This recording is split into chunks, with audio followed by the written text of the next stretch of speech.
So most of the torturing happened at nighttime. So it happened this particular daytime that the people were able to go to the family rooms. Once you woke up, you got yourself dressed and things of that sort. You got breakfast. Some people got breakfast, sometimes they didn't. Because the breakfast wasn't really anything but probably like some cereal or something like that. But sometimes you can get up earlier to get that. So this particular day, they had other families come into the family room daytime. So as I sat back on this couch that I've dealt with at nighttime before, I looked at the floor. The Lord say, look at the floor. I would say something, but in this particular situation, I'm going to say, God say, look at the floor. I looked at the floor. I saw the same snake, white and yellow, in the floor, circling around. The kids were playing on the floor. My daughter was playing with someone that was about 4 years old, a little boy. So at that time, she was about 9 years old. So I'm trying to figure out a way that I can get them off this floor without scaring them. And then, some people would think you were crazy or try to play you like you crazy. Everybody might not knew what was going on, but I guarantee you the staff did. That's why I say I guess my foot had to be bitten by one so that we can know that it was true.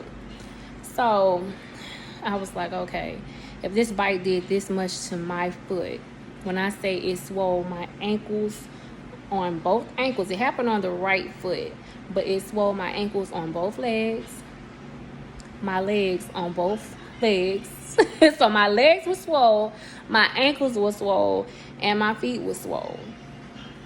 So when I tried to put on shoes, it was kind of hard. That's why I had those flip-flops for the longest, even though I had got those, because I told you my shoes had got wet or whatever.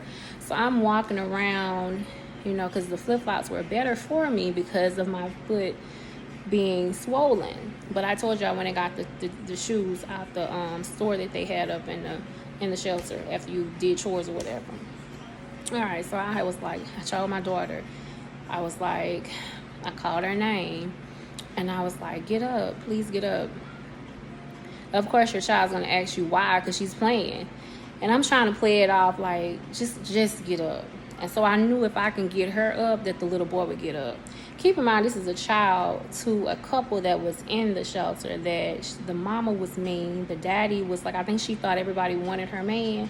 And it's like, people got to stop doing that. You can't assume that because there's other females in the presence of your man that they want them. Everybody's not like that. And in this particular situation that I went there because I was trying to get out of being overworked and worked for free.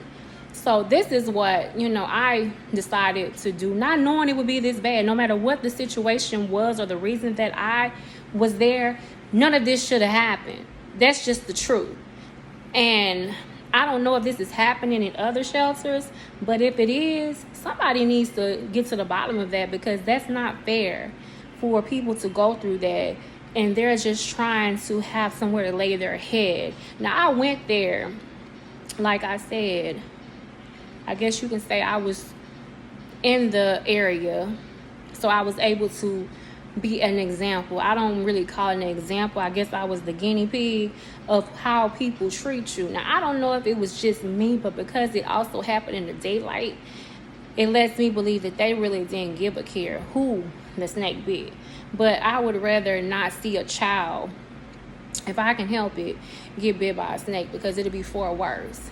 So me being the adult, mature that I am, I saved the child. That's what I do. If I can save your life, I'll try. I've been out here trying to save mine for the last almost 7 years. So, it comes natural by now. You pay attention. You pay attention. So, even though they had rubbed me the wrong way over thinking somebody want her man, I still was like, okay, this is a baby. This baby's innocent. Let's save the baby.